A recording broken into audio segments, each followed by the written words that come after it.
सोनं चांदीच्या दरात आता मोठी घसरण झाली आहे। चांदीचे दर 16,000 घसरलेत। चांदी काल 3.32 लाखांवर होती, तर आज 3.16 लाख सोन्याच्या दरातही 4,000 घसरण झाली आहे। सोनं काल 1.60 लाखांवर होतं, तर आज सोनं 1,57 लाखांवर गेलंय।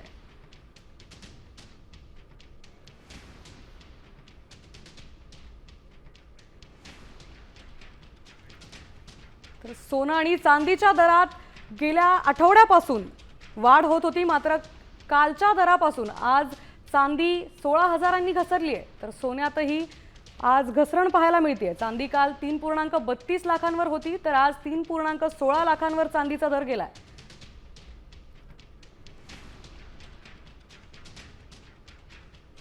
सकाळ मीडियाचे मुख्य संपादक निलेश खरे सर आपल्या सोबत आहेत। सर, सोनं चांदीच्या दरात मोठी घसरण पाहायला मिळते, नेमकं काय कारण आहे आणि याचे काय परिणाम होऊ शकतात? गेल्या महिनाभरामध्ये चांदीनं साधारण 100% इतकी ग्रोथ दाखवली होती आणि चांदीचा भाव हा 3,2200 रुपये 3,22,000 रुपये इतक्या किलोला पोहोचलेला होता।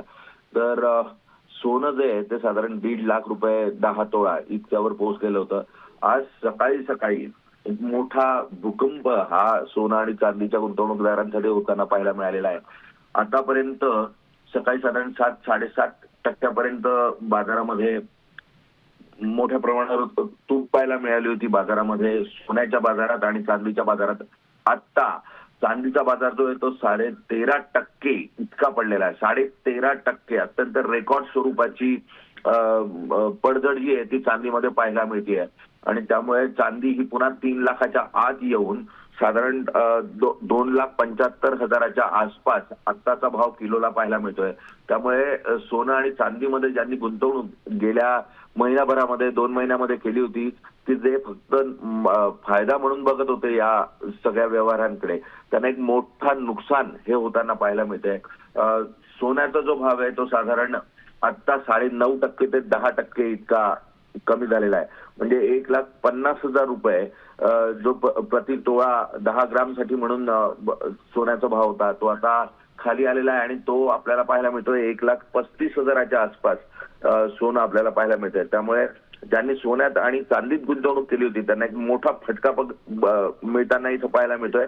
याचं कारण काय आहे? तर याचं कारण लोकांनी नफा मिळवण्यासाठी म्हणून खूप मोठ्या प्रमाणावर विक्री सोनं आणि चांदीची पुन्हा एकदा बाजारामध्ये केलेली पाहायला मिळते आणि त्याचा फटका जो आहे तो थेट सोनं आणि चांदीच्या भावाला बसलाय आणि त्यातून चांदी आणि सोनं हे रेकॉर्ड